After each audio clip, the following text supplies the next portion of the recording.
సిద్ధాంత గోచరం తమగోచరం గోవిందం పరమానందం సద్గురుం ప్రణతోస్మ్యహం. ఓం శాంతి శాంతి శాంతి.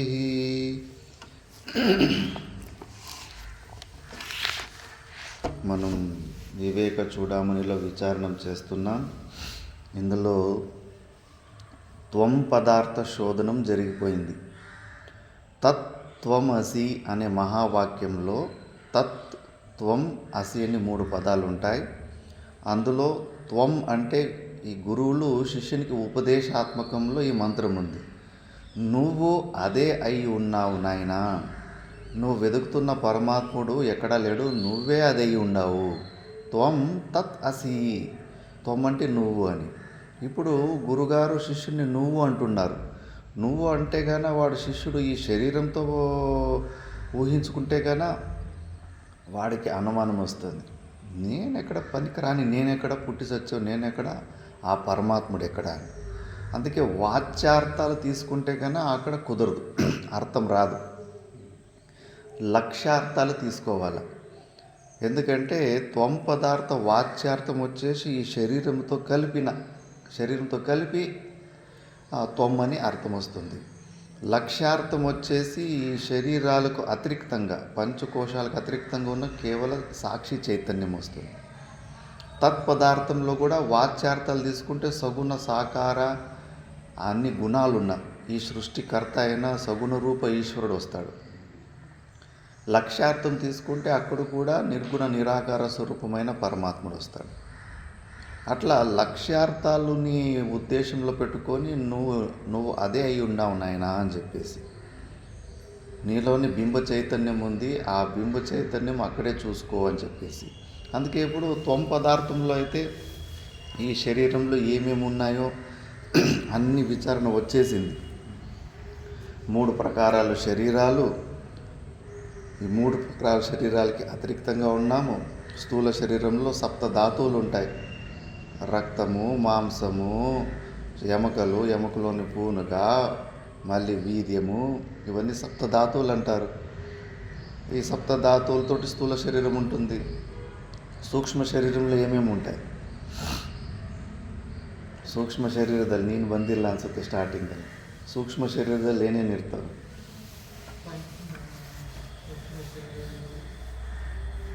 ಜ್ಞಾನೇಂದ್ರಿಯಗಳು, ಕರ್ಮೇಂದ್ರಿಯಗಳು 5, ಮನಸ್ಸು, ಬುದ್ಧಿ,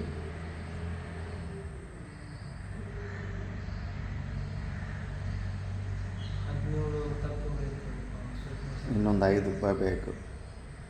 ప్రాణులు, పంచ ప్రాణులు. సూక్ష్మ శరీరం అంటే పంచ జ్ఞానేంద్రియాలు, పంచ కర్మేంద్రియాలు, పంచ ప్రాణాలు, మనసు, బుద్ధి, ఇవి సూక్ష్మ శరీరం అంటారు. ఇదే మన అసలైన జీవస్వరూపం. ఈ స్థూల శరీరాన్ని ఇక్కడే మట్టిలో వదిలిపెట్టేస్తాం. దాని తర్వాత స్వర్గానికి నరకానికి పోయేది, మళ్ళీ ఇంకో జనకు వచ్చేది ఆ సూక్ష్మ శరీరమే. అది సూక్ష్మ శరీరం.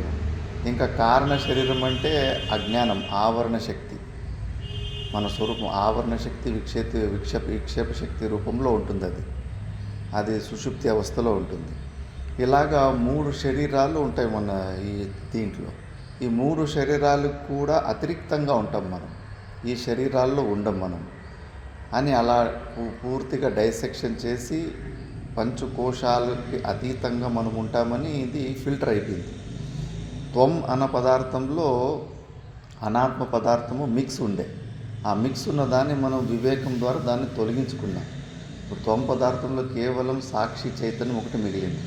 ఇప్పుడు తత్పదార్థంలో భగవంతుడు అంటే చేతులు కాళ్ళు మనలాగా ఉండి ఎక్కడో వైకుంఠంలో కూర్చొని ఉంటాడు, ఈ సృష్టిని పుట్టించినాడు అని ఏమేమో కల్పనలు ఉంటాయి.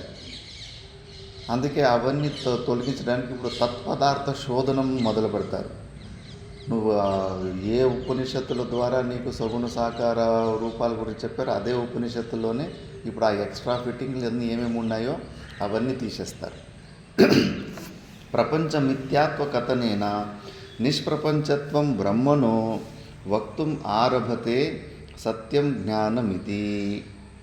ప్రపంచ మిథ్యాత్మకతనైన ప్రపంచముఖ మిథ్యాత్వం గురించి చెప్పి నిష్ప్రపంచత్వం బ్రహ్మణ వక్తుం ఆరభ్యతే. నిష్ప్రపంచత్వం, ప్రపంచం లేదిది, బ్రహ్మలో ఈ ప్రపంచము లేనే లేదు, ఊరికే ఊహించుకుంటున్నాము. ఇది పెద్ద సమస్య మనకు. ఈ ప్రపంచాన్ని మనము ఉంది, గట్టిగా ఉంది, సత్యంగా ఉందని మనమేమో గట్టిగా నమ్ముకున్నాం. శాస్త్రము ఇది లేనే లేదు, కనిపించే ప్రపంచం ఇది మాయ. మాయ అంటే ఏది లేదో ఉన్నట్టుగా కనిపించేదాన్ని మాయ అంటారు. ఇదంతా మాయ, ఇది వాస్తవం కాదు, లేదు అని శాస్త్రం చెప్తాము. కానీ మన మనసుకి ఎట్లా కనిపిస్తాము? నిజం అంటే నిజం, 100% నిజంలాగా కనిపిస్తుంది ప్రపంచం. ఇదే సమస్య.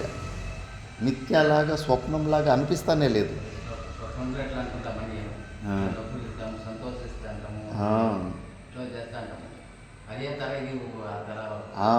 అందుకే విచారం ద్వారానే మనం ఆ మిథ్యాత్వ దర్శనం చేసుకోవాలి. అందుకే ఇప్పుడు ఆ ప్రపంచము భగవంతునిలో లేనే లేదు. నిష్ప్రపంచం వక్తుం ఆరభ్యతే అని చెప్పేసి చూపిస్తారు. ఏంటి నిజమైన పరమాత్మ డెఫినేషన్ ఏంటి అని? సత్యం జ్ఞానమనంతం బ్రహ్మ, విశుద్ధం పరం స్వతః సిద్ధం, నిత్యానందైకరసం ప్రత్యగ్భిన్నం, నిరంతరం జయతి. సత్యం జ్ఞానమనంతం బ్రహ్మ, విశుద్ధం పరం స్వతః సిద్ధం, నిత్యానందైకరసం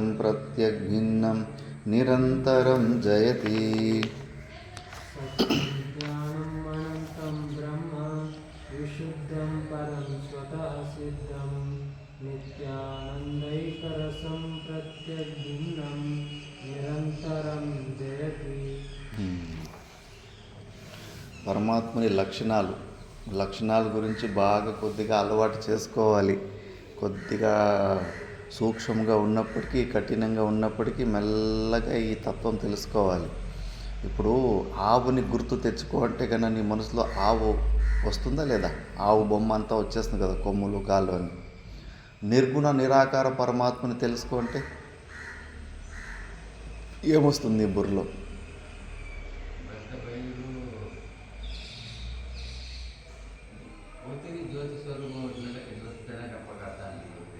జ్యోతి స్వరూపం అది మళ్ళీ అది గుణాలు అయిపోయాయి. అది దానికి రూపం వచ్చేసే.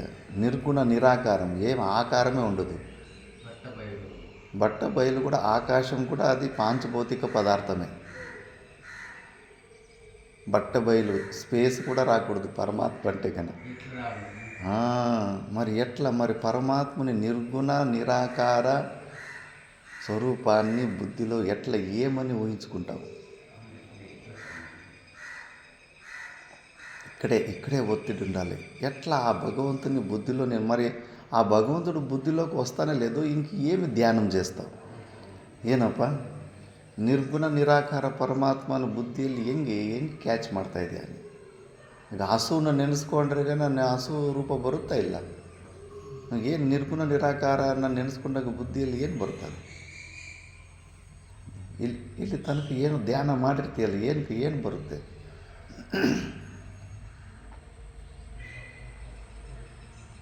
ಏನು ಇಲ್ಲ. బుద్ధి గ్రాహ్యం కాదు. ఈ విషయం తెలుసుకోకుండా అందరూ ధ్యానంలో కూర్చునేది. ధ్యేయం గురించి నిశ్చయమే కాలేదు, ఇంక ఏమి ధ్యానం చేస్తాం? పోనీ సగుణ సాకార రూపాలన్నీ ఏదో ఒక పాయింట్, రూపాలు కలరు ఉన్నదానన్నా ఒక కాసేపు బుద్ధిలో పెట్టుకుంటే కొంచెం ఏకాగ్రత అన్న పెరుగుతుంది.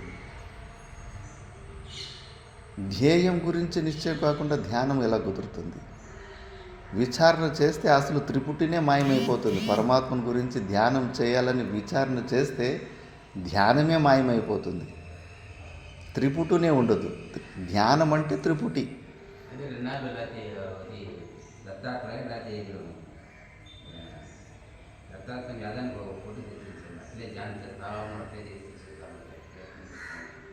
సగుణ సాకార రూపాల్లో ధ్యానం చేసుకుంటే కొద్దిగా ఏకాగ్రత పెంచుకోవచ్చు. కానీ అది యథార్థం కాదు కదా, పరమాత్మ స్వరూపం యథార్థం కాదు కదా. మరి యథార్థ రూపం పరమాత్మది నిర్గుణ నిరాకారం. అదేమో బుద్ధిలో ఏమీ రాదు. బుద్ధిలో అసలు ఏమి ఊహించుకుంటే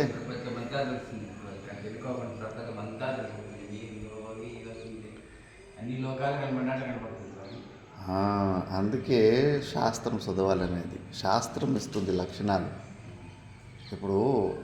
ఎప్పుడు నేను ఒకటే అంటున్నాను, ఏదో ఒక ఊర్లో ఆవులే ఉండు, అలాంటి ఊరిలో మనుముడు తాతను అడుగుతాడు, తాత ఆవు ఎట్లుంటుంది అని.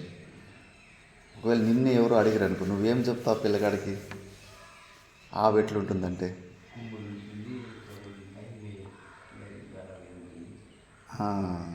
దాన్ని గంగడోలు అంటారు. గంగడోలని చెప్తే కనుక పర్వాలేదు. ఇంకా మిగతా ఏ లక్షణాలు చెప్పినా కూడా మళ్ళీ అవి బర్రెకి ఉంటాయి, దుప్పి అంటారు, నీలుగా అంటారు, అడవిలో దానికి ఉంటాయి. అన్నిటికీ ఆ లక్షణాలు అన్ని చోట్ల వెళ్ళిపోతూ ఉంటుంది. అందుకే గంగడోల ఉండి 2 కొమ్ములు దేనికి ఉంటాయో అదే ఆవు అని. అట్లా లక్షణాలు చేస్తే ఏదైనా ఒక వస్తు గురించి తెలుసుకోవడానికి ఈజీ అవుతుంది. పరమాత్మను గురించి కూడా శాస్త్రం 3 ప్రకారాల లక్షణాలు చెప్తుంది. దాన్ని స్వరూప లక్షణము, తటస్థ లక్షణము, వ్యావర్త లక్షణము అని 3 ప్రకార లక్షణాల ద్వారా పరమాత్మను గురించి చెప్పే ప్రయత్నం చేస్తుంది. చాలా సూక్ష్మంగా ఉంటేనే మనం ఈ లక్షణాల ద్వారా గ్రహించగలం. ఆ లక్షణాల్లో ఇప్పుడు ఇది సత్యం, జ్ఞానం, అనంతం బ్రహ్మ. ఇది స్వరూప లక్షణం అంటారు. దాని స్వరూపమే లక్షణంగా ఉంటుంది. ఇప్పుడు మన స్వరూపము ఇలా ఉంది, కానీ మన లక్షణాలు వేరువేరుగా ఉంటాయి. నేను తమో గుణి అయి ఉండొచ్చు, నువ్వు రజోగుణి అయి ఉండొచ్చు, ఇంకోటి సత్వగుణ ప్రధానమై ఉండొచ్చు. అందుకే మనుషుల్లాగా కనిపించినప్పుడు రాక్షసుడిలాగా ఉంటాడు, ఒకడు దేవతలాగా ఉంటాడు, ఒకడు మంచి రాజులాగా ఉంటాడు. ఎందుకంటే కన్నా లోపల ఉన్న లక్షణాలు వేరువేరుగా ఉంటాయి. ఒక్కొక్క మనిషికి ఒక్కొక్క లక్షణాలు వేరు ఉంటాయి. కానీ అగ్గి ఉంది. అగ్గి లక్షణాలు ఏంటంటే వేడిగా ఉండడము, కొద్దిగా వెలుతురు ఇవ్వడం, heat and light. Heat light 2 ఇస్తుంది అగ్గి. అది దాని స్వరూపమే, అదే దాని లక్షణం. అలాగే మన నిర్గుణ నిరాకార స్వరూపమైన పరమాత్మునికి సత్యం, సత్యం అనేది ఆయన లక్షణం. ఏంటి సత్యం అంటే? త్రికాల అబాధ్యత్వం, సత్యత్వం. 3 కాలాల్లో ఎప్పటికీ ఉండేదాన్ని సత్యం అంటారు. మనము ప్రపంచంలో అబద్ధానికి విరుద్ధార్థక పదం సత్యం కదా, ఆ సత్యం కాదు ఇక్కడ చెప్పేది. సత్యం అంటే 3 కాలాల్లో ఎప్పటికీ ఉండేదాన్ని సత్యం అంటారు. మరి అలాంటి వస్తువు ప్రపంచంలో ఏముంది? ఏ వస్తువు పేరైనా చెప్పు. అమ్మమ్మ అంటే నువ్వు ఆకాశం అంటే ఖాళీ జాగా, స్పేస్ గురించి చెప్పగలుగుతావు. అన్నీ వెళ్ళిపోయినా ఖాళీ జాగా ఉంటుంది కదా అని నువ్వు అనుకోవచ్చు. ఖాళీ జాగా కూడా కల్పాదిలో పుట్టి కల్పాంతంలో అది కూడా ఉండదు. మరి ఏముంటుంది లోపల? మన శరీరం లోపలనే సాక్షి చైతన్యం ఉంటుంది. ఆ సాక్షి చైతన్యం నేను లేను అనే అనుభవం ఎవరికీ లేదు. మనం అప్పుడు ఉన్నాం, ఇప్పుడు ఉన్నాం, ఎప్పటికీ ఉంటాం మనం. అదే మన స్వరూపం. మరి మనము నిత్య స్వరూపాలు. నేను లేను అనే అనుభవం మనకి ఎప్పుడూ లేదు. ఈ శరీరాలు చొక్కాలు వేసుకుంటున్నాం, తీసేసుకుంటున్నాం. ఈ జ్ఞానం ఉంటే చాలు, మళ్ళీ మనకి ఎలాంటి శరీరాలు వచ్చినా కూడా ఏమి చింత ఉండదు. జడభరతుడు జింక జన్మ వచ్చినా కూడా వాడి జ్ఞానం వాడికి ఉండే. ఎంతోమంది ఋషులకి శాపాల వల్ల కొన్ని పశువుల యోనిలు పోతాయి, కానీ ఆ జ్ఞానం మాత్రం అలాగే ఉంటుంది. ఈ జ్ఞానం మన దగ్గర ఉందంటే కానీ మనకి వల్ల ఈ శరీరం నుంచి వచ్చే దుఃఖాలు ఎక్కువ మనకు ఇబ్బంది పెట్టవు. ఆ సత్యం అనే సత్ అనేది ఎప్పటికీ త్రికాల అబాధిత్యం సత్ అనేది మన లోపలనే ఉంది. అది ఎట్లా బుద్ధి ద్వారా అనుభవించడమే. అసలు అది ఉంటేనే అసలు బుద్ధి పనిచేస్తూ ఉందనే విషయం కూడా దాని నుంచినే తెలుసుకుంటున్నాం. నా బుద్ధి పని చేస్తూ ఉందని దేని ద్వారా తెలుసుకుంటున్నాం? అన్నిటినీ మనము బుద్ధి ద్వారా తెలుసుకుంటున్నాం. కానీ బుద్ధిని దేని ద్వారా తెలుసుకుంటున్నాం? లోపల మనమే ఉన్నాం. అది జ్ఞానస్వరూపం. మనము అన్ని జ్ఞానాలకి జ్ఞానం, జ్ఞానస్య జ్ఞానం, వ్యవసాయ జ్ఞానం. బుద్ధివృత్తి జ్ఞానవానహ, బుద్ధివృత్తులు కూడా నేను తెలుసుకుంటున్నాను. బోధం బోధం ప్రతిబోధ విదితం మదం అని కేనోపనిషత్తులు. ప్రతి ఒక్క బుద్ధివృత్తిలో ఇంతకుముందు కాసేపు బుద్ధిలో నేను ఏం ఆలోచించానో ఇప్పుడు బుద్ధిలో నేను ఏం ఆలోచిస్తున్నానో వాటిని కూడా మనం తెలుసుకుంటున్నామంటే ఈ బుద్ధి కన్నా అతీతంగా దాన్ని కూడా తెలుసుకుంటున్నాము. అందుకే సత్యం జ్ఞానం, శుద్ధ జ్ఞానం. మన జ్ఞానం ఏంటంటే మిగతా జ్ఞానాలు ఇప్పుడు మైక్ జ్ఞానం అనుకో, మైక్ జ్ఞానాన్ని తెలుసుకుంటే కానీ ఆ మైక్ అనే వస్తువు కనిపిస్తూ ఉంటుంది మనకు. ఈ వేరే ఏ జ్ఞానాలని మనం తెలుసుకున్నా కూడా ఆ జ్ఞానముకి ఏదో ఒక వస్తువు, ఒక కల్పన వస్తూ ఉంటుంది. కానీ మన నిర్గుణ నిరాకార స్వరూప జ్ఞానం అయితే ఉంది, కానీ ఏ వస్తువులు ఏ విషయాలు రావు. కానీ మనమైతే ఉన్నాం, నేను ఉన్నానన్న విషయం మనకు తెలుస్తుంది. అలాంటి సత్యం జ్ఞానం, ఈ రెండు సత్తత్వము చిత్తత్వం అంటారు. ఎగ్జిస్టెన్స్, కాన్షియస్నెస్, ఇవి రెండు మనకు 100% మనం ఫీల్ అవుతున్నాం పరమాత్మని స్వరూపం. ఇంకోటి ఏంటంటే అనంతం అని ఇక్కడ ఉంది, ఆనందం అని చేసుకోవచ్చు. అనంతం అంటే అంతం లేదు మన స్వరూపానికి, అంటే మనం నిత్యము అని చెప్పేసి. ఆనందం, సచ్చిదానందం, ఆనందము, మనం ఆనందంగా కూడా ఉన్నాము, ఆనందంగానే ఉన్నాము మనం వాస్తవంగా. కానీ ఎందుకు ఆ ఆనందం నాకు అనుభూతిలోకి వస్తలేదు?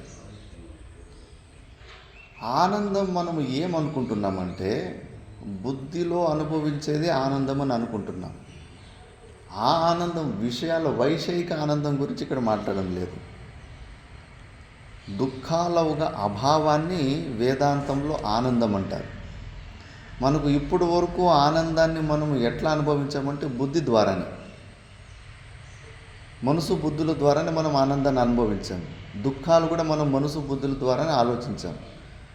ఇప్పుడు కూడా మనము ఆనందము ఆ మనసు బుద్ధుల్లోనే కంటిన్యూస్గా అనుభవించాలని చేష్టలో ఉన్నాం. లేదు, అలాంటి ఆనందం గురించి మాట్లాడడం లేదు. ఇది దుఃఖము ఒక ఆత్యంతిక అభావం, దుఃఖాలు లేనితనాన్ని ఇక్కడ ఆనందం అని పేరు వేదాంతం. అది ఎప్పుడు దొరుకుతుందంటే ఈ శరీరాలతోటి నువ్వు సంబంధం సంపూర్ణంగా వదిలినప్పుడే. ప్రతిరోజు సుషుప్తి అవస్థలు, మనసు బుద్ధులు విరమించుకున్న తర్వాత అప్పుడు నువ్వు ఈ ఆనందాన్ని నువ్వు వ్యక్తం చేసుకో, నీకు అనుభూతిలోకి వస్తూ ఉంటుంది. అందుకే లేచిన తర్వాత భలే హాయిగా పనుకుంటాను ఆయన, ఏ స్వప్నాలు రాలేదు అని. ఎంత ఈ శరీరం కూడా ఎంత ఛార్జ్ అయిపోతుంది, ఎంత ఫ్రెష్నెస్ వస్తుంది మంచిగా నిద్ర పడుకొని లేస్తే కన్నా. ఎందుకంటే అంతటి ఆనంద స్థితిలో ఉన్నాం మనం. మరి ఆనందత్వాన్ని కూడా మనం కంటిన్యూస్గా మనము అనుభవంలోనే పెట్టుకోవాలనుకుంటే కన్నా మరి ఈ శరీరాలతోటి ఉన్న సంబంధం కట్ చేసుకోవాలి. ఈ శరీరాల సంబంధమే అడ్డం వస్తున్నాయి. శివ పూజలో కడికాట అన్నట్టుగా మనకు ఈ మనసు బుద్ధులు అడ్డం వచ్చేస్తున్నాయి. ఈ మనసు బుద్ధులు విరమించుకుంటే చాలు మనలో ఉన్న ఆనందం ఎప్పుడూ అది వ్యక్తం అవుతూనే ఉంటుంది. ఆనందంగానే ఉన్నాం మనం. ఆనందంగా లేమని మనసు బుద్ధిలే మనకు నిర్ణయాలు ఇస్తున్నాయి. ఈ శరీరానికి సంబంధించిన సమస్యలన్నీ తీసుకొచ్చి మనకు రుద్దుతున్నాయి. మనసు స్వభావమే అంత. ఇప్పుడు ఒక ఇంట్లో పెద్ద కోటీశ్వరులు ఉన్నారు, నేనే చూసినాను. పెద్ద పెద్ద కోటీశ్వరులు ఉన్నారు. ఒక 7 మంది 8 మంది పిల్లలు ఉన్నారు. అందరూ మళ్ళా పిల్లలు కూడా మంచి మంచి కోట్లు సంపాదించినారు. కానీ ఒక్క కొడుకు మాత్రం పాపరైపోయింది. అప్పులు చేసి ఆత్మహత్య ప్రయత్నాలు చేసుకోవడాలు ఇలాంటివన్నీ చేసేసరికి మిగతా కొడుకులు వాళ్ళు అంతే డబ్బులు అన్నీ ఉన్నా కూడా అమ్మా నాన్నలు మాత్రం ఏడ్చుకుంటూ ఉన్నారు, దుఃఖంతో ఉన్నారు. ఆ వార్త విన్నే హార్ట్ అటాక్లు వచ్చేస్తాయి వీళ్ళకు. చూడు మరి అది అక్కడ మమభావం ఉంది కొడుకు అని. మిగతా కొడుకులంతా బాగుని ఒక్క కొడుకు బాగలేదంటే కన్నా వాడి సమస్య వీళ్ళ సమస్య అయిందా లేదా? మరి మన శరీరం కన్నా భిన్నంగా బయట ఉన్న సమస్యలు కూడా మన సమస్యలుగా మనసు గ్రహిస్తుందా లేదా సంబంధం పెట్టుకుంటే? ఇదే మెయిన్ సమస్య. ఈ మనసు ఎక్కడ నాది మనది అనే సంబంధం పెట్టుకుంటుందో అక్కడంతా మనకు దుఃఖమే వస్తూ ఉంటుంది. ఆ మనసు ఎప్పుడు ఈ శరీరాలతోటి సంబంధం పెట్టుకొని దీని సమస్యలు మన సమస్యలని మనకు చెవులో పెడతా ఉంది. ఈ శరీరం సమస్యలు మన సమస్యలు కావు. మనకు సంబంధం లేదు. మనం దీన్ని వదిలిపెట్టేయాల. సస్తే సాయని పోతే పోనీ అని చెప్పేసి అట్లా వదిలిపెట్టేస్తే అలవాటు చేసుకుంటే కానీ మనం దీని నుంచి బయటకు రాలేము. లేకపోతే ఈ శరీరమే నేను, ఈ సమస్యలు నావి అని ఈ మనసు బుద్ధులే చెప్తున్నాయి. ఆ మనసు బుద్ధులు చెప్పే మాటలు వినకూడదు. మనం అనుభవించుకోపో. ఊరికి కష్టాలు వస్తున్నాయా? వివేకానందుడు ట్రైన్లో కూర్చున్నప్పుడు ఒకసారి ఫుల్ ఒక 7-8 గంటల సేపు ట్రైన్లో ఎదురుగా కూర్చున్నప్పుడు ఊరికి అవమానం చేస్తున్నాడంట. మీరు దున్నపోతలు, మీరు ప్రపంచం మీద భారంగా బతుకుతున్నారు. మీరు కష్టపడి సంపాదించవచ్చు కదా, మీలాంటి వాళ్ళ వల్లనే మన దేశం పాడైపోతూ ఉంది. అట్లా సోమరిపోతులు మీరు, అట్లా ఇట్లా అని తిడతానే ఉంటారంట. అప్పుడు మా వివేకానందుడు మనసులోనే ఈ మనసును శరీర సంగతిని ఆయనే తిట్టుకుంటూ ఉంటాడు. అనుభవించు, నీకు ఇది అవసరమా? ఎందుకు జన్మకు వచ్చావు? సిగ్గుండాల కదా నీకు. ఎవరమ్మ మనసులో ఆయన మనసులో నీ శరీరాన్ని కావాల్సిందే నీకు. చూడు, వాడు తిడుతాను, వాడు తిట్టిపించుకో. ఇప్పుడు ఈ కుక్క బతుకు నీకు అవసరమా? ఎందుకు వచ్చావు మళ్ళీ జన్మకు? ఇప్పటికన్నా బుద్ధి తెచ్చుకో, ఇంకోసారి జన్మకు రావద్దని అని మన శరీర సంఘాతానికి మనమే చెప్పాలి. ఇప్పుడు ఎవడో ఒకడు ఒక మర్డర్ చేసి ఉంటాడు. మర్డర్ చేస్తే గన మళ్ళా వాడిని పోలీసులు వచ్చి కుక్కను కొట్టేట్లు కొడుతుంటారు. నువ్వేమంటావు? అనుభవించాలి. ఇంకా నీ ముంగుట్నే మర్డర్ జరిగి ఉంటుంది. తప్పుడు పని చేసి ఉంటారు. నీకే కోపం వచ్చి ఉంటుంది. నువ్వే వాడిని కొట్టాలనిపిస్తూ ఉంటుంది.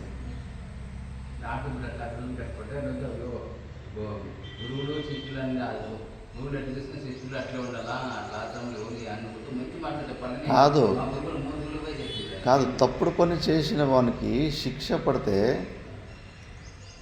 నువ్వు దాన్ని కరెక్టే అంటావు కదా. ఆ తప్పు అన్యాయం జరిగిందంటావా? వాడు మర్డర్ చేసిన తర్వాత కూడా వాడిని పోలీసులు కొడతా ఉంటే కానీ పోలీసులు కొట్టకండి పోయి ఆపుతావా? కరెక్ట్గానే ఉంది అనిపిస్తుంది కదా నీకు. ಏನಪ್ಪ ಯಾರಾದರೂ ಯಾರೋ ಒಬ್ಬರನ್ನ ಮರ್ಡರ್ ಮಾಡಿಬಿಟ್ಟಿರ್ತಾರೆ. ಪೊಲೀಸರು ಅವ್ರನ್ನ ಅವನು ಮರ್ಡರ್ ಮಾಡಿದ್ದಕ್ಕೆ ಹೊಡಿತಾ ಇರ್ತಾರೆ. ನಿನಗೆ ಆ ಸೀನು ನೋಡಿ ಏನು ಅನಿಸುತ್ತೆ? ನೀನು ಹೋಗಿ ಪೊಲೀಸರನ್ನ ತಡೆಯೋಕ್ಕೆ ಹೋಗ್ತೀಯಾ? ನಿನ್ನ ಮುಂದೆನೇ ಮರ್ಡರ್ ಮಾಡಿರ್ತಾರೆ. ನೀನು ಬೇಡ ಅಂದಿರ್ತೀಯ, ಅವನು ಮರ್ಡರ್ ಮಾಡಬೇಡ ಅಂತ. ಆದರೂ ಕೂಡ ಮರ್ಡರ್ ಮಾಡಿಬಿಟ್ಟಿರ್ತಾನೆ. ಮತ್ತು ಪೊಲೀಸರು ಬಂದು ಅವನು ಹೊಡಿತಾ ಇದ್ರೆಗನ ನಿನಗೆ ಅಯ್ಯೋ ಅನಿಸುತ್ತಾ? ಇಲ್ಲ ಅವನು ಹೊಡಿಬೇಕು ಅನಿಸುತ್ತೆ, ಇನ್ನು ಬಿಡಬೇಕಾಗಿತ್ತು మగనికి ಅಂತ. వాడికి దెబ్బలు పడాల్సింది అనిపిస్తుందా లేదా వద్దు వానికి దెబ్బలు పడకూడదు అనిపిస్తూ ఉంటుంది? ఏమనిపిస్తుంది? ನಿನಗೇನು ಅನಿಸುತ್ತಪ್ಪ? ತಪ್ಪು ಮಾಡಿದವನಿಗೆ ಶಿಕ್ಷೆ ಆಗಬೇಕಾ ಆಗಬಾರ್ದ? ಏನು ಅನಿಸುತ್ತೆ? ಯೋಚನೆ ಮಾಡಬೇಡ. ಏನು ಅನಿಸ್ತಾ ಇದ್ರೆ ಟಕ್ ಅಂತ ಹೇಳ್ಬಿಡು. ಯೋಚನೆ ಮಾಡಿದ್ರೆ ಅದು ಊಹಿಸ್ಕೊಂಡು ಹೇಳ್ತೀಯ ಉತ್ತರ. ಯಾರಾದರೂ ತಪ್ಪು ಕೆಲಸ ಮಾಡಿದಾಗ ಅವನಿಗೆ ಶಿಕ್ಷೆ ಬೀಳಬೇಕನ್ಸುತ್ತಾ ಬೀಳಬಾರ್ದು ಅನಿಸುತ್ತಾ? ಏನು ಅನಿಸುತ್ತೆ? ತಪ್ಪು ಮಾಡಿದವನಿಗೆ ಶಿಕ್ಷೆ ಬೀಳಬೇಕಾ బీಳಬಾರ್దా? తప్పు చేసినోడికి శిక్ష పడాలి. ಶಿಕ್ಷೆ అంటే ಏಮಿ ದುಃಖಮೇ కదా. ನೀನು ಯಾರಿಗಾದ್ರೂ ಶಿಕ್ಷೆ ಕೊಟ್ಟಾಗ ಅವನಿಗೇನಾಗುತ್ತೆ? ಆನಂದ ಆಗುತ್ತಾ ದುಃಖ ಬರುತ್ತಾ? ದುಃಖ ಅಂದರೆ ಅವನು ದುಃಖದಲ್ಲಿದ್ದಾನಂದರೆ ಅವನು ಮಾಡಿದ್ದ ತಪ್ಪಿಗೆ ತಾನೇ ಅವನಿಗೆ ದುಃಖ ಬಂದಿರೋದು. ಈಗ ಅವನು ಹೊಡಿತಾ ಇರ್ತಾನೆ, ಪೊಲೀಸು ಅಯ್ಯೋ ಅಂತ ದುಃಖಪಟ್ಟು ಅಳ್ತಾ ಇರ್ತಾನೆ. ಅವನಿಗೆ ದುಃಖದಲ್ಲಿ ದುಃಖ ಅನುಭವ ಆಗ್ತಾಯಿದೆ ಇಲ್ಲ? ಆಗುತ್ತಾ ಇಲ್ವಾ? ಇದಕ್ಕೆ ಯಾಕೆ ಇಷ್ಟು ಲೇಟಾಗಿ ಉತ್ತರ ಬರ್ತಾ ಇದೆ? ಯಾರಿಗಾದ್ರೂ ಹೊಡೆದ್ರೆ ಅವ್ನಿಗೆ ದುಃಖ ಆಗೋದಿಲ್ವಾ? ಅವನು ದುಃಖ ಅನುಭವ ಮಾಡ್ತಾ ಇದ್ದಂತಾನೆ. ಅವನು ದುಃಖಕ್ಕೆ ಕಾರಣ ಏನು? ಅವನು ಮಾಡಿದ తప్పే ತಾನೆ. వాడు చేసిన తప్పే కదా వాడి దుఃఖానికి కారణం. ఇప్పుడు ఈ శరీరానికి రాండి. శరీరంలో దుఃఖం అనుభవం అవుతుందా లేదా? మరి దుఃఖం అనుభవం అవుతున్నప్పుడు నువ్వు జాలి చూపిస్తావా లేదా ఇంకా పడలేదు నీకు దెబ్బలు అంటావా?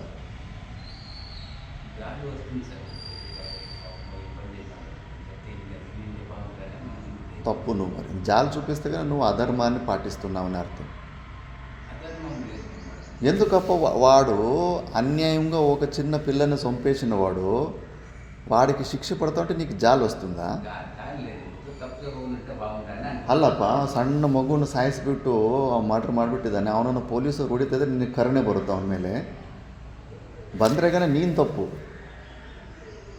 వాడంత దుర్మార్గమైన పని చేసినప్పుడు వానికి దెబ్బలు పడద్దా పడకూడదా? ఓకేనా? ఇప్పుడు మన శరీరంలో దుఃఖం వస్తుందా? మనకు ఊరికే వస్తుందా? సుಮ್ಮನೆ ಬರುತ್ತಾ దుఃಖ? ఎందుకు వస్తుంది దుఃఖం మనకు? ఎందుకు వస్తుంది? ఇప్పుడు వానికి దుఃఖం ఎందుకు వస్తుంది? పోలీసులు కొడతా ఉంటే కారణం ఏంటి? మనకు దుఃఖం ఎందుకు వస్తుంది? మనము తప్పు చేసింటేనే మనకు దుఃఖం వస్తుంది.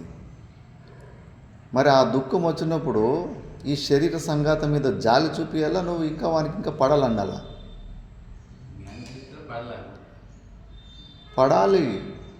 వివేకానందుడు జ్ఞాని కాబట్టి ఇంకా దెబ్బలు పడాలి, సిగ్గు రావాలి నీకని తనను తాను తిట్టుకున్నాడు శరీర సంఘాతాన్ని. ఇది జ్ఞానం. ఆలోచించండి కొద్దిగా.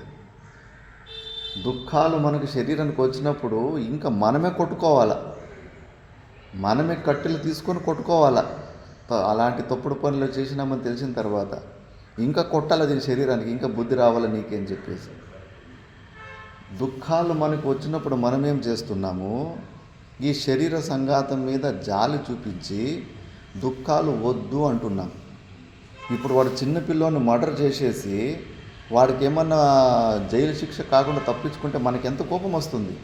చూడు, దుర్మార్గుడు పోలీసులకి లాయర్కి డబ్బులు ఇచ్చేసి అంత తప్పుడు పని చేసి తప్పించుకున్నాడు. ఎంత బాధ అవుతుంది మనకు, వాడు తప్పు చేసి తప్పించుకున్నాడని. కానీ మనం చేసే పని, మనకు దుఃఖం వస్తే దుఃఖ నివృత్తి కావాలని. ఎందుకు? ఇది నాది, నా శరీరం అని స్వార్థం. అంతే కదా. ఇప్పుడు ఆ మర్డర్ చేసినా కూడా వాడు ఎవరైతే దెబ్బలు తింటున్నాడో వ్యక్తి, వాళ్ళ నాన్న నా కొడుకు జైలుకి పోని అని అనుకుంటాడా? అనుకోడు. మమభావం ఉంటుంది. లాయర్లను పెడతాడు, ఏదో ఒకటి గిమిక్ చేసి లంచమన్నా ఇచ్చేసి వాని కొడుకుని జైలుకి పోకుండా తప్పించుకొని వస్తాడు. అలాంటి తండ్రిని చూసి మనకు హాయిగా అనిపిస్తుందా, కోపం వస్తుందా? మరి అలాంటి తండ్రి చేసే పని మనం చేస్తున్నాం ఇప్పుడు. ఈ శరీర సంఘాతము చేయరాని తప్పులు చేస్తే కర్మ అనే పోలీసు వచ్చి కొడతా ఉంటే, స్వార్థం అనే తండ్రి మనలో ఉన్న ఈ స్వార్థం, మమభావం, మమ శరీర, నా శరీరం అనే స్వార్థం ద్వారా లాయర్లకి పోలీసులకి లంచం ఇచ్చినట్టు ఈ శరీర సంఘాతం మీద ప్రేమ చూపిస్తాం. సిగ్గు రావాలి కదా మనకు. ఎంతటి దగాకోరులు మనం. ఈ శరీరం మీద మనం పక్షపాతం చూపిస్తున్నాము. ఊరికే వస్తుంది దుఃఖము. తప్పుడు పనులు చేసింది ఈ శరీర సంఘాతము, దీనికి దెబ్బలు పడాలి. ఇంకా మన మనలు లోపల ఇంకా అనుభవించు, తిట్టించుకో, వాళ్ళ దగ్గర తిట్టించుకో. ఊరికే తిడతారా? నువ్వు తప్పుడు పనులు చేసింటే తిడతారు. ఊరికి ఏమీ జరగదు. శివాజ్ఞ లేనిది సీమైన కుట్టుదు అంటారు. అప్పుడు ఈ శరీర సంఘాతానికి మనము స్వయంగా దీన్ని వేరుగా చూస్తాము. అప్పుడు మనము నిస్వార్థంగా ఉంటాం. లేదంటే ఆ తండ్రి తన కొడుకు మర్డర్లు చేసినా కూడా ఆ కొడుకుని కాపాడుకునే ప్రయత్నం చేసుకున్నట్టు మనం ఈ శరీర సంఘాతాన్ని కాపాడుకుంటున్నాం దగాకోరుల్లాగా. అందుకే ఈ శరీరంలో వచ్చే ఏదైనా దుఃఖం వస్తూ ఉంటే ఇంకా మనమే తిట్టుకోవాలి. అనుభవించు. కావాలా నీకు? ఎందుకు జన్మకు వచ్చావు? ఏం బాగుందని జన్మకు వచ్చావు? ఇంకా అనుభవించు. ఊరికే అవుతుందా? ఉప్పు తినేది ఎందుకు? నీళ్ళు తాగడం ఎందుకు? తప్పుడు పనులు చేసేది ఎందుకు? ఈ శిక్ష అనుభవించేది ఎందుకు? ఇప్పుడన్నా నీకు సిగ్గు రావాలి కదా అని ఈ శరీర సంఘాతానికి నువ్వు మాట్లాడుకోవాలి, నీలో నువ్వు మాట్లాడుకోవాలి. అప్పుడు ఈ శరీరంలో ఉన్న మమభావాలు, అహంభావాలు దూరం అవుతాయి. అందుకే వివేకానందుడికి ఆ శక్తి వచ్చింది. ఎదురుగా ఉన్నోడు 7-8 గంటలు ఊరికే తిడతా ఉన్నా కూడా లోపల తనను తానే తిట్టుకున్నాడు వివేకానంద. తన శరీరాన్ని తానే తిట్టుకున్నాడు. నీకు కావాలా చూడు, వాడు సోమరిపోతాను తిడుతున్నాడు, నీకు ఇది కావాలా, ఎందుకు ఈ జన్మ తీసుకున్నావు, సిగ్గు రావాలా నీకు, అనుభవించు, వాడు తిడతాను, నువ్వు తిట్టించుకో, ఇలాంటి కుక్క బతుకు నీకు అవసరమా అని తన శరీరాన్ని తాను తిట్టుకున్నాడు. జ్ఞానం ఉంది కాబట్టి. మనం ఏం చేస్తాం, ఎవరైనా ఒక మాట అంటే ఎమోషనల్గా వీక్ అయిపోయి కళ్ళల్లో ఏడ్చుకొని దుఃఖాన్ని అనుభవించేస్తాం. ఈ తత్వము మనం తెలుసుకోవడం లేదు. దుఃఖం వచ్చిందంటే గాన దాని వెనకాల తప్పుడు పని ఉంటుంది. పిల్లలకి 4 పడ్డాయి లేదా, 4 పీకితే వాళ్ళకి దుఃఖం వచ్చిందా లేదా? ఆ దుఃఖం ఊరికే వచ్చిందా వాళ్ళకు? దాని వెనకాల వాడు చేసిన గొడవలు ఫైటింగ్ చేసుకునే తప్పు ఉందా లేదా? మరి ప్రతి ఒక్క దుఃఖం వెనకాల కూడా మనదే తప్పు ఉంటుంది. మనకొచ్చిన దుఃఖంలో మనదే తప్పు ఉంటుంది. అంటే ఈ శరీర సంఘాతాందే తప్పు ఉంటుంది. ఈ శరీర సంఘాతాన్ని మన కొడుకులాగా మనం చూసుకుంటే కన, ఇప్పుడు చెప్పాను కదా, కొడుకుతో మర్డర్ పని చేసినా కూడా తండ్రి లాయర్లకి వాళ్ళకి డబ్బులు ఇచ్చేసి కొడుకుని జైలుకి పోకుండా కాపాడుకునే పని చేస్తాడు. తప్పు కదా అది. మనం కూడా అంతే. శరీరం పూర్వజన్మలో తప్పుడు పనులు చేసింది, దానికి దుఃఖాలు వస్తున్నాయి. దుఃఖాలు వస్తుంటే ఇంకా ఈ శరీరం మీద మనము సొంత కొడుకు మీద ప్రేమ చూపించినట్లు స్వార్థంగా దగాకోరులాగా ఈ శరీరం మీద మనం ప్రేమ చూపిస్తున్నాం. మన శరీర సంఘాతానికి మనమే పనిష్మెంట్ వేసుకోవాలి, దండం వేసుకోవాలి. ఇంకా తిట్టాలి, దాన్ని అనుభవించు. ఎవరు రమ్మన్నారు ఈ జన్మకు? నీకు ఎందుకు చేసావు తప్పుడు పనులు ఎందుకు చేసావు అని చెప్పేసి ఇట్లా మనం అభ్యాసం చేసుకున్న రోజు మమభావాలు పోయి అహంభావాలపై మనము సాక్షి రూపంలో నిలుచుకోవడానికి మనకు సాధ్యమవుతుంది. అలాంటి సాక్షి చైతన్యం ఉండాలి. మనం నిస్వార్థమైన సాక్షితత్వంలో పోవాలి. స్వార్థంలోకి అహంకారంలోకి రాకూడదు. మనం నిష్పక్షపాక్ష ఉండాలి. మనసు బుద్ధి శరీర సంఘాత పక్షపాతులు, వాటి నుంచి నీకు న్యాయం జరుగుతుందని ఆశ పెట్టుకోకు. మనసు బుద్ధిಗಳು యావత్తు ఈ శరీర సంఘాతದ పక్షపాతిಗಳಾಗಿರ್ತಾರೆ. ఈ శరీరం వైపే వాటికి ఆసక్తి ఉంటుంది. ఎప్పుడు దీన్ని ఇటువైపే ఉంటాయి. కానీ నువ్వు మాత్రము జెన్యూన్ జడ్జి లాగా, కోర్టులో కూర్చున్న న్యాయమూర్తి లాగా నువ్వు నీ స్వరూపంలోనే నువ్వు ఉండాలి. ఈ మనసు బుద్ధులు ఇచ్చే నిర్ణయాలకు కానీ అవి చూపించే పార్షియాలిటీ పక్షపాతానికి కానీ నువ్వు తల వంచకూడదు. అప్పుడు నువ్వు కేవల సాక్షిగా నిలుచుకుంటావు. అందుకే విశుద్ధం పరస్వత సిద్ధం. ఇది విశుద్ధం. మన స్వరూపంలో ఏ ప్రకారమైన మలినతలు కూడా లేవు. ఉన్నాయని అనుకోవడం వల్లనే మనకు పని ముట్టింది. ఇప్పుడు ఊర్లో ఉన్న బాత్రూమ్లంతా మనం క్లీన్ చేయకపోతున్నామా? కానీ మన రూమ్లో ఉన్న బాత్రూమ్ మాత్రం ఎందుకు క్లీన్ చేసుకుంటున్నాం? ఇది నా బాత్రూమ్ అని అనుకున్నందుకు. నా బాత్రూమ్ కాదనుకుంటే కన్నా దాన్ని క్లీన్ చేయాల్సిన పని లేదు. ఈ మన లోపల ఉన్న అంతఃకరణము నాది, ఈ శరీర సంఘాతం లోపల ఉన్న అంతఃకరణం నాది, నేను అని అనుకోవడం వల్లనే దీనికి ఉన్న మలినతను కడుక్కోని, అంతఃకరణ శుద్ధి చేసుకోని. ఒకవేళ నీకు సామర్థ్యం ఉంటే అసలు నాకు ఈ శరీరమే నాది కాదు, ఈ అంతఃకరణమే నాది కాదంటే నువ్వు ఏమి కడుక్కోవాల్సిన అవసరం లేదు. నువ్వు విశుద్ధం. నీలో ఇవన్నీ ఉండడానికి సాధ్యమే లేదు. లేకున్నా ఉన్నాయని అనుకుంటున్నావు, ఊహించుకుంటున్నావు అంతే. నువ్వు ఎప్పటికీ శుద్ధంగా ఉంటావు. అందుకే సిద్ధ వస్తువు మనది. సిద్ధ వస్తువుకు సాధనలు కూడా ఉండవు. ఈ సత్యాన్ని తెలుసుకోలేకనే మనకు పని పొడవు అయిపోతూ ఉంది. మహాపురుషులకి అంతఃకరణ శుద్ధి ఉన్న వాళ్ళకి అందుకే ఒక్కసారి తత్వమసి అంటే చాలు కళ్ళు మూసుకొని నిర్వికల్ప సమాధికి వెళ్ళిపోతారు. మనకెందుకు ఇంత సమయం పొడవుగా అయిపోతుందంటే కనుక మనకు అంతఃకరణ శుద్ధి లేకని. అదే సమస్య ఈ సత్యాన్ని. మళ్ళా స్వతసిద్ధం. దీన్ని వెతకడానికో పొందడానికి ప్రయత్నాలు చేయాల్సిన అవసరమే లేదు. స్వతహా సిద్ధం ఆల్రెడీ ఉంది మన దగ్గరే. మనం వెతుకుతున్న పరమానందము, ఆ పరమాత్ముడు మనలోనే ఉన్నాడు. మనం అదే అయి ఉన్నాము. సిద్ధంగానే ఉంది. చేయాల్సిన పని ఏమీ లేదు. ఉన్న సత్యాన్ని ఈ మనసు బుద్ధులు గ్రహించలేకపోతున్నాయి. గ్రహిస్తే కన్నా వాటి అస్తిత్వం లేకుండా అయిపోతుంది. అందుకే అవి గ్రహించు. మనమేమో మనసు బుద్ధుల నిర్ణయాలకి ఎప్పుడు వెయిటింగ్లో ఉంటాం. అవసరం లేదు. మనసు బుద్ధులు ఎప్పుడు ఈ శరీర సంఘాత పక్షపాతిగానే ఉంటాయి. వాటిని నమ్మకూడదు. మనం ఆల్రెడీ ఆ సత్య రూపంలో త్రికాలాభత్య సత్యత్వం ఉంది, చిత్తత్వం ఉంది, ఆనందంగానే ఉండాము. ఈ శరీరానికి సంబంధించిన సమస్యలు మన సమస్యలని ఇదే రుద్దుతూ ఉండేది. ఈ మనసు బుద్ధులు మన మీద రుద్దుతుండాయి, అనవసరంగా రుద్దుతుండాయి. వాటి మాటలు నమ్మడం వదిలిపెట్టేస్తే కన్నా ఇప్పటికిప్పుడే ఆనందం అనుభవించవచ్చు. ఈ శరీరంతో ఉన్న సంబంధము పలసనైపోతుంది. నిత్య ఆనందైక రసం. ఎప్పుడు ఆనందంగానే ఉన్నాం మనము. భలే మోసం చేస్తున్నాయి. ఎంత పెద్ద శత్రువులు అంటే ఈ మనసు బుద్ధులు చాలా చాలా అన్యాయం చేస్తున్నాయి. మనం వీటి మీద మనము ప్రేమ చూపిస్తున్నాం. అసహ్యం రావాలి వీటి మీద. అబ్బా ఇది ఇంకా పని చేస్తున్నాయి, ఇవి చచ్చిపోతే మేలు ఈ మనసు బుద్ధులు. దరిద్రం ఈ ఉండడం వల్లనే నా స్వరూప ఆనందాన్ని నేను కోల్పోతున్నాను. ఈ దరిద్రం మనసు బుద్ధులు ఎప్పుడు పాడైపోతాయో రోజు దాన్ని తిట్టుకోవాలి. ఎందుకన్నా ఇది పని చేస్తున్నాయి, ఎందుకన్నా ఊరికి ఆలోచించి వస్తున్నాయి. బయట ఏమి అంత బోకిపించలే, బయట ఏమి నిజమైన వస్తువు లేనే లేదు ప్రపంచంలో. అంతా అసత్యమైన వస్తువు, స్వప్నం లాంటి మిథ్యా వస్తువుని.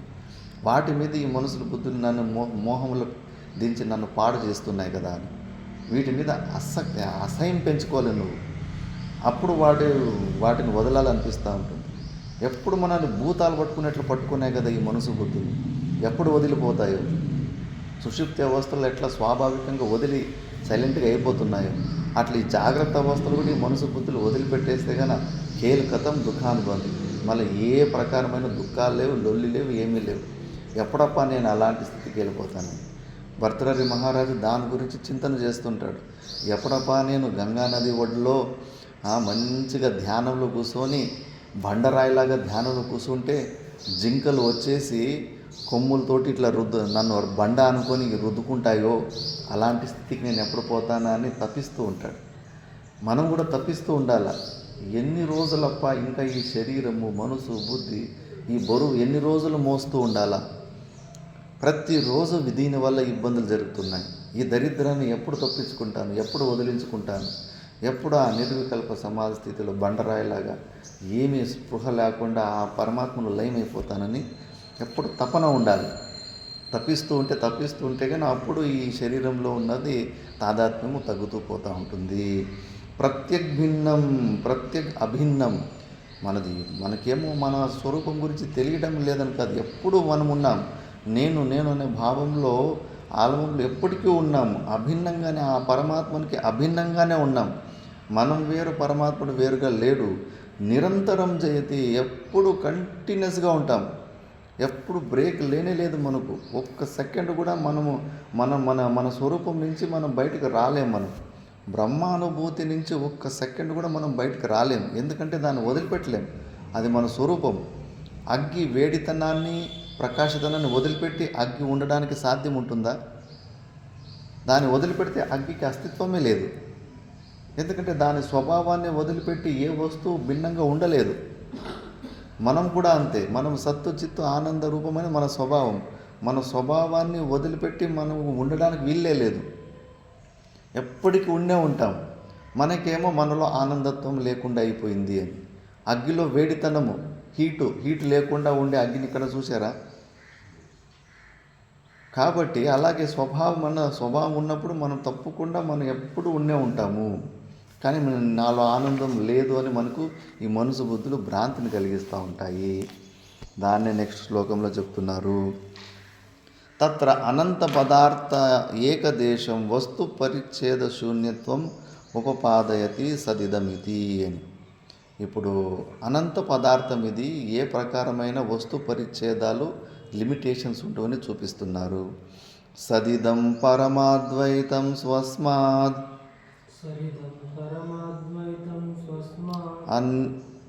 అన్యస్య వస్తునో భావాత్ నహ్యన్యదస్తి కించిత్ సమ్యక్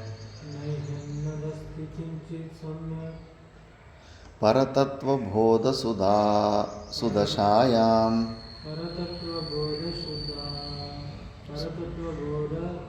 సుదశాయాం సదిదం పరమాద్వైతం స్వస్మాద్ అన్యస్య వస్తునో భావాత్ నహ్యన్యదస్తి కించిత్ సమ్యక్ పరతత్వబోధ సుదశాయాం. సదిదం పరమాద్వైతం సంస్యాద్య అన్యస్య వస్తునో భావాత్ న అన్యదస్తి కించిత్ సమ్యక్ పరతత్వబోధ సుధాయాం. ఇదం సత్ పరమ అద్వైతం. మన స్వరూపము పరమ అద్వైతం. అద్వైతం అంటే నా ద్వితీయం ఇది అద్వైతం. రెండో వస్తువు లేనే లేదు. ప్రపంచంలో ఉన్నది ఒకే ఒక సత్యమైన వస్తువు. మరి ఆ సత్యమైన వస్తువు మనమే ఉన్నప్పుడు మన అధిష్టానంలోనే ఈ సకల ప్రపంచము భ్రాంతి రూపంలో కనిపిస్తూ ఉంది. అక్కడ తార్ రోడ్డు మీద ఉన్నది ఒకటే క్రాక్.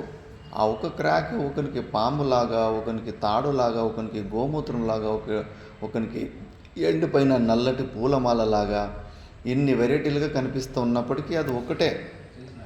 టార్ రోడ్డు మీద ఉన్న క్రాక్ ఒకటే ఉంటుంది.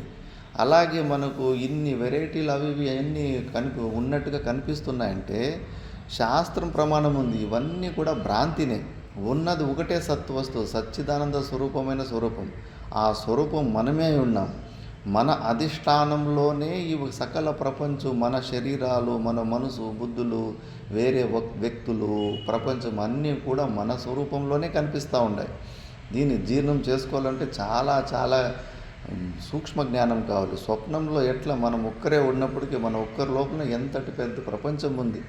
ఆ స్వప్నంలో మనమే ఇంకో శరీరం తీసుకొని అక్కడ ఆ పెంగులాగా, మూర్ఖుడిలాగా అక్కడ మళ్ళీ వ్యవహారం చేస్తూ ఉంటాం. సింహాలకి భయపడుతూ ఉంటాం.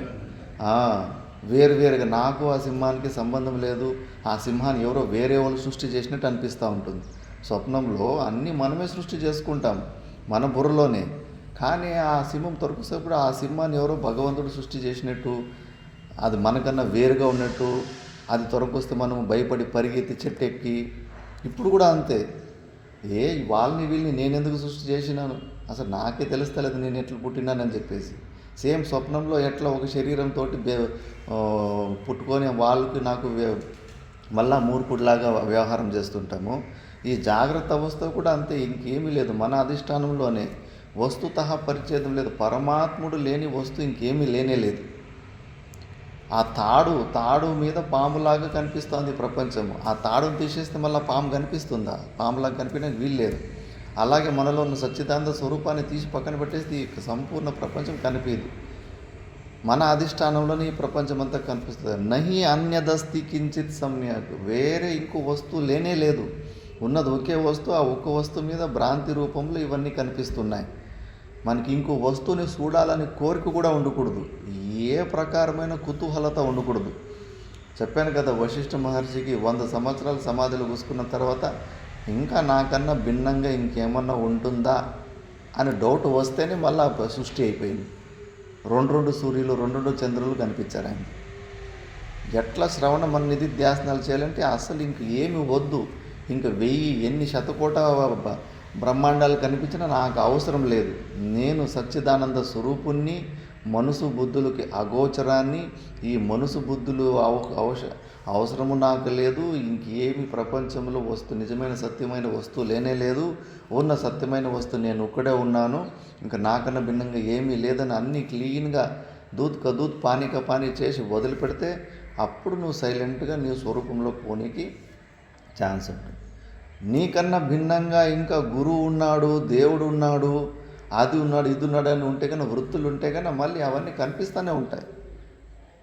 శ్రవణ మనన నిధి ధ్యాసనాల్లో ఆ మట్టానికి పోవాలి. ఇంకా నీకన్నా భిన్నంగా ఈ ప్రపంచంలో ఏమీ లేదు. ఈ మనసు బుద్ధులు కూడా పని చేయాలని అనుకోకు. వాటిని కూడా చంపేసుకో. సుషుప్తి అవస్థలో ఏ స్థితిలో ఉంటూ నువ్వు ఆ స్థితి జాగ్రత్త అవస్థలో కూడా తెచ్చుకో. నువ్వు ప్రతిరోజు నువ్వు సుషుప్తి అవస్థ గురించి ఎక్కువ ధ్యానం చేస్తుంటే నీకు నిర్వికల్ప సమాధి స్థితి కలుగుతుందని వ్యాస భగవానులు చెప్పారు. ప్రతిరోజు సుషుప్తి అవస్థను తెలుసుకుంటాను. అదే గురువు నీకు నిద్రా సమాధి స్థితి అని చెప్పేసి రోజు దాన్ని గుర్తుపెట్టుకో. నువ్వు ఆ స్థితిలో ఎట్లుంటే నువ్వు మనసు బుద్ధులు లేవు, ప్రపంచం లేదు, ఈ శరీరం లేదు, జస్ట్ ఉన్నావంటే ఉన్నావు, ఆనందంగా ఉన్నావు అంతే. మళ్ళా మనసు బుద్ధుల్లో నేను అనుభవించాలి, నా స్వరూపాన్ని అనుభవించాలి అని అనుకుంటే మళ్ళీ మనసు బుద్ధులు పుట్టేస్తాయి. మనసు బుద్ధుల్లో పరమాత్మని అనుభవించాలనే కోరికను తీసి పక్కన పెట్టేయి. అప్పుడు అది వెళ్తారు బయటకు వస్తుంది.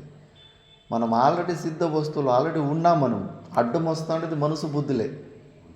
సుషుప్తి అవస్థలో మనసు బుద్ధులు అవసరం ఉందా? అవి లేకపోయినా మనం ఉన్నాం కదా. స్వప్నాలు రాలేదన్న విషయాన్ని తెలుసుకున్నామా లేదా? వచ్చిన తర్వాత స్మరణ వచ్చిందా లేదా? అలాంటి స్థితికి వెళ్ళిపోవాలి. వద్దు, మనకు మనసు బుద్ధులు వద్దు. ఈ మనసు బుద్ధిలే మెయిన్ లింకు. ఈ ప్రపంచానికి కనిపించడానికి, నేను ఈ శరీరం అని అనుకోవడానికి ఈ మనసు బుద్ధులే. ఒకసారి ఎంత కోపం వస్తుంటే ఆ మనసు బుద్ధులు చేతికి దొరికితేనే పిసికి నలిపేద్దామా అనిపిస్తుంది. ఆ దరిద్రం ఆ రెండు యాక్టివ్గా ఉండడం వల్లనే మనకు నేను ఈ శరీరం అనే భావన వస్తూ ఉంది. ఆ దరిద్రాలు రెండు చచ్చిపోతే కానీ ఏ సమస్యలు లేవు మళ్ళీ మనకు. అలాంటి దరిద్రానికి మనము అడిక్ట్ అయిపోయాము. తాగుబోతులు తాగడానికి అడిక్ట్ అయిపోయినట్టు మనం ఈ మనసు బుద్ధులకు అలవాటు అయిపోయాం మనం. ఇదే మన సమస్య. మనల్ని చంపి మనల్ని సర్వనాశనం చేస్తూ ఈ మనసు బుద్ధులు వెంబడినే ఉంటున్నాము. దాన్నే పట్టుకొని ఎలాడుతూ ఉన్నాం. ఉదయం నుంచి సాయంత్రం వరకు అన్నీ మనకు దుఃఖాలు ఇచ్చేది ఈ మనసు బుద్ధులు. ఇవి లేకుండా పోతే అసలు ఏమీ తెలియదు మనకు. ప్రపంచమే కనిపించదు మనకు. లేనే లేదు. ఇది లేని ప్రపంచం ఉన్నట్టుగా కనిపిస్తూ ఉంది. స్వప్నంలోనే చూడండి ఎంత విచిత్రం. మనమే సృష్టించుకొని భూత ప్రేతాలను సృష్టించుకొని వాటిని చూసి భయపడి ఉలిక్కి లేస్తుంటాం. చిన్నపిల్లలు అయితే పొరుపులోనే మూత్రం పోసేసుకుంటారు దుస్వప్నాలు వస్తే కానీ. ఎంత విచిత్రం అది. అందుకే కించిత్ నహి అన్యదస్తి కించిత్ సమ్యక్ పరతత్వ బోధసు దశాయాం. ఏ రోజైతే మన జ్ఞాన నిష్ట కలిగిన రోజు ఇంకో కొద్దిగా కూడా బయట ఏమీ ఉండదు. ఆ మట్టానికి శ్రవణ మన నిధిధ్యాసనాలు చేసి మనకి ఇంక బయట ఏ వస్తువుల మీద కూడా ఆసక్తి పెంచుకోవద్దు. శాస్త్రం కూడా అంతే. ఇది నిచ్చినంత ల్యాడర్ పైకి ఎక్కడానికంతే. సర్వే శాస్త్రాన్ని విధి ప్రతిషేధ మోక్షపరాణి అపి అవిద్య ఆఖ్యం అని శంకరాచార్యులు బ్రహ్మసూత్రులు చెప్పారు. షాక్ అయిపోతుంది ఎవరికైనా వింటే. అయ్యో, ఇన్ని గుడులు అవి ఇవి భాష్యాలు రాసిన శంకరాచార్యుల భగవానులు వేదాన్ని అవిద్య అనేది అజ్ఞానం అనేసారు కదా. అజ్ఞానం ఉంది కాబట్టి ఇవన్నీ అవసరమవుతా ఉంది.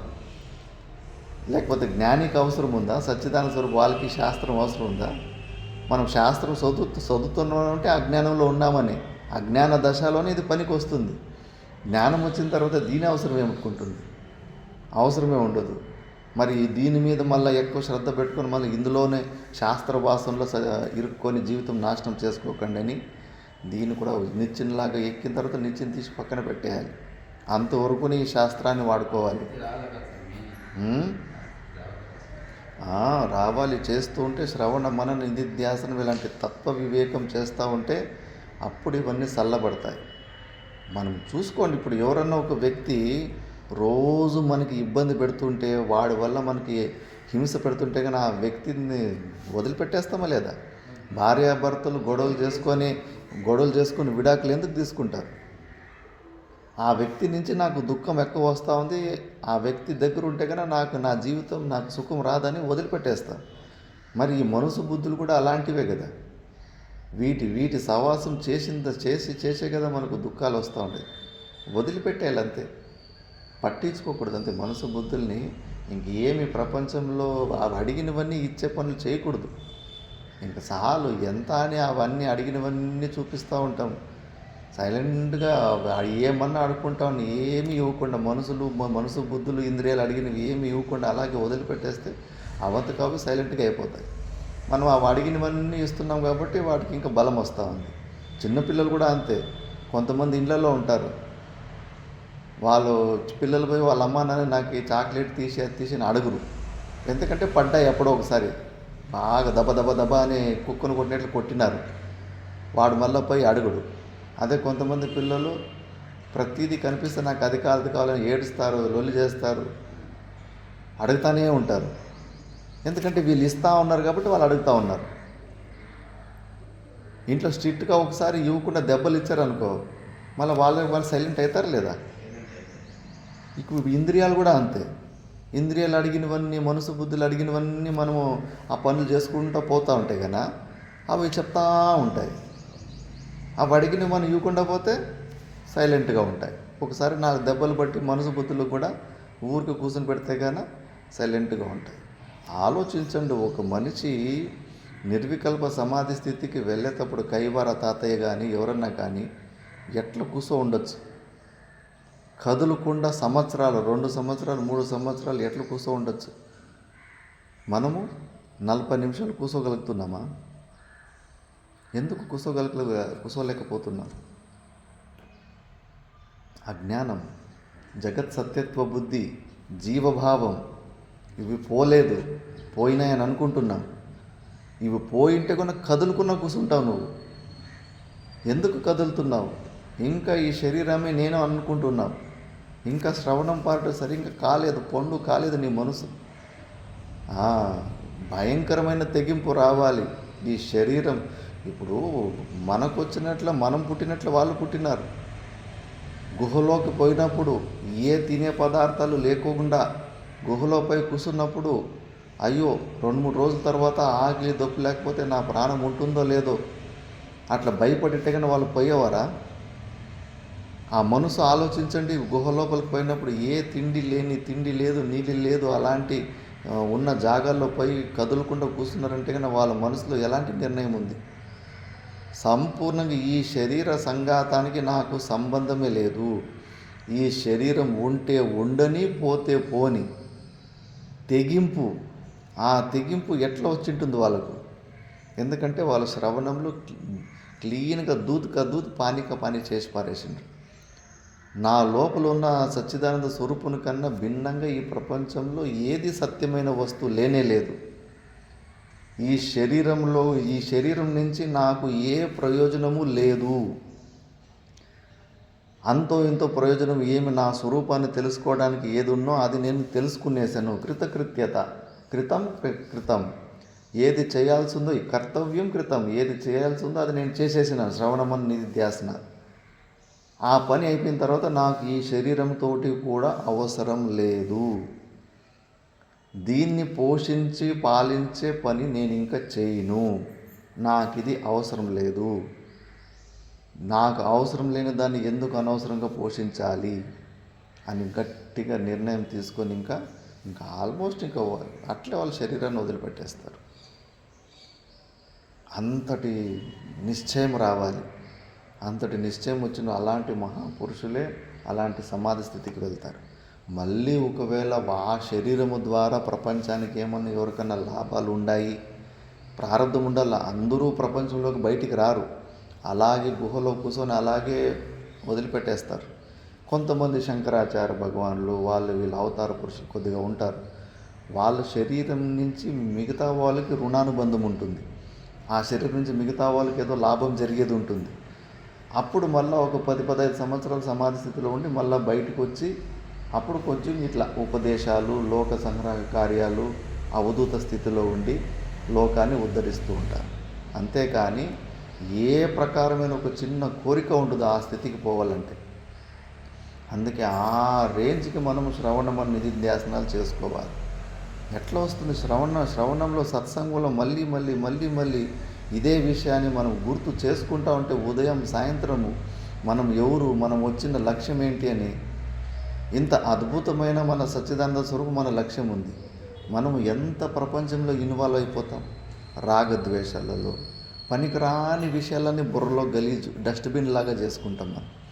ఒకసారి హరిద్వార్లో కాశికానంద మహారాజ్ అని ఒక మంచి సిద్ధ పురుషుడు ఉండేవాడు హరిద్వార్లో. ఇట్లే మంచిగా అద్వైత స్థితిలో డీప్గా డిస్కషన్ చేస్తూ ఉంటే ఎవరో 2 విద్యార్థులు గొడవ పట్టుకొని బాగా ఫైటింగ్ చేసుకొని రక్తాలు వచ్చేటట్టు కొట్టుకునేశారు. ఇంకా గొడవ చాలా పెద్దది అయిపోయేసరికి అది క్లాస్ మధ్యలోనే అక్కడున్న మేనేజరు గొడవ వచ్చేసింది. గురుగారు ఇట్లా పెద్ద గొడవ అయిపోయింది, వాళ్ళు 2 గొడవ చేసి కొట్టుకుంటున్నారు అట్లా. ఇంకా అది విన్న తర్వాత నెత్తి మీద ఇట్లా చేయి పెట్టుకున్నాడంట. మేము ఎక్కడుంటుమి, నువ్వు నన్ను ఎక్కడ తీసుకొచ్చేస్తవి? విచారణ చేసుకుంటూ విద్యార్థులకు, గురువుకి ఇంకేం సమాధి స్థితికి వెళ్ళిపోయేలా అంటే మంచి విచారణ జరుగుతూ ఉంది. అంత మంచి విచారణ జరుగుతూ ఉంటే వీడి వల్ల ప్రపంచ విషయం వచ్చి దూరం చేస్తాడు. మాయ అన్ని పరీక్షలు పెడతా ఉంటుంది. ఎక్కడ ఆసక్తి చూపించుకోవద్దు. బుద్ధ భగవానుడు లాస్ట్లో నేర్పిస్తాడు శిష్యులకి. ఒక రోగి విలవిలాన్ని అరుస్తూ ఉన్నా కూడా చూసి చూడనట్టుగా ముందుకు వెళ్ళిపోతూ ఉంటాడు. శిష్యులకు అయ్యో మా గురువుడు ఎంతో దయాగుణం నేర్పించిన మా గురువు ఏంటి అసలు పట్టించుకోకుండా ముందుకు వెళ్ళిపోతున్నాడు అని చెప్పేసి. It is not my job, ఇది నా పని కాదు అని. పుణ్యకర్మలు కూడా అంతే, ఎక్కడి వరకు అంతఃకరణ శుద్ధి వరకు అంతే. దాని తర్వాత మళ్ళీ వాటి మీద నీకు రసం ఉందంటే, మంచి పుణ్యకర్మలు చేసే దాని మీద రసం ఉందంటే కన్నా లాగేస్తుంది మాయ. బంగారు సంఖ్యలు అవి, బంగారు సంఖ్యలు మళ్ళీ అంతే. పుణ్యం వలదు పాపం వలదు, రెండు జన్మహేతువులే అని చెప్పేసి పెద్ద పెద్ద గురువులు ఇది ఎంతోమంది గురు శిష్యులు ఈ మార్గంలో పోయి నేర్పించారు శిష్యులకు. వాళ్ళకు బాగా తెలుసు ఎక్కడెక్కడ ఇరుక్కుపోతుంటారు శిష్యులు అని చెప్పేసి. మంచి పనులు చేస్తే కన్నా అందరూ ప్రపంచంలో అందరూ మర్యాదిస్తారు. బాగా మంచిగా అందరూ నన్ను స్వీకరిస్తున్నారు, మర్యాదిస్తున్నారు, రెస్పెక్ట్ ఇస్తున్నారు. ఇంకా ఇందులోనే నీకు రసం వచ్చేస్తుంది, ఇంకా వైరాగ్యం వస్తుంది నీకు ప్రపంచం మీద. మంచిగా పూజలు చేస్తుంటే, పూలారాలు వేస్తుంటే, పొగుడుతూ ఉంటే కన్నా అలాంటి జీవితం మీద నీకు ఎందుకు వైరాగ్యం వస్తుంది? బాగా అనిపిస్తూ ఉంటుంది, భలే ఉంది జీవితం, అందరూ నన్ను చూసి సాష్టాంగ ప్రణామాలు చేస్తున్నారు, భయపడుతున్నారు. ఇంకా మాయ పట్టేస్తుంది. అవును, ఇదే పని చేసుకుంటా ఉండు, నువ్వు మంచి పనులు చేసుకుంటా ఉండు, ప్రవచనాలు చెప్తూ ఉండు, వాళ్ళు నిన్ను పొగుడుతూ ఉంటారు, చెట్టు ఎక్కిస్తూ ఉంటారు, ఇక్కడే ఈ ప్రపంచంలోనే పడిసాయి అని మాయ నిన్ను కట్టేస్తూ ఉంటుంది. చాలా చాలా జాగ్రత్తగా ఉండాలి. మన స్వరూపం కన్నా భిన్నంగా ఈ ప్రపంచంలో పనికి వచ్చేది ఒక్క వస్తువు లేదు. ఇట్లా అన్ని ప్రకారాల్లో నుంచి మనసుని విచారణ చేస్తుంటే ఒక్కరోజు అది వదిలిపెట్టేస్తుంది. ఎట్లా చేస్తున్న మనసుకు పనులు చెప్తానే ఉండం మనము, అది ఇది అని చెప్పేసి మనసుకు దాని అవసరం లేదన్న విషయం దానికి తెలుపుతానే లేము. ప్రతిరోజు దాని అవసరం పడతా ఉంది మనకు, మనసు బుద్ధులు అవసరము అంతే. లాస్ట్ ప్రయత్నము శ్రవణమన నిధిధ్యాసనం ఉండాలి. అది పూర్తి అయిన తర్వాత దీన్ని తీసి పక్కన పెట్టేసి సైలెంట్గా అంతర్ముఖి అయిపోవాలంతే. అప్పుడు అలాంటి పరతత్వ బోధ సుదశాయాం, ఏమి మనకన్నా ఒక వస్తువు తప్పితే ప్రపంచంలో ఏది లేనే లేదు అని శాస్త్రం చెప్తా ఉంది. మిగతాది మనం నెక్స్ట్ క్లాస్లో చూద్దాం. ఓం పూర్ణమద పూర్ణమిదం పూర్ణాత్ పూర్ణముదచ్యతే పూర్ణస్య పూర్ణమాదాయ పూర్ణమేవావశిష్యతే. ఓం శాంతి శాంతి శాంతి.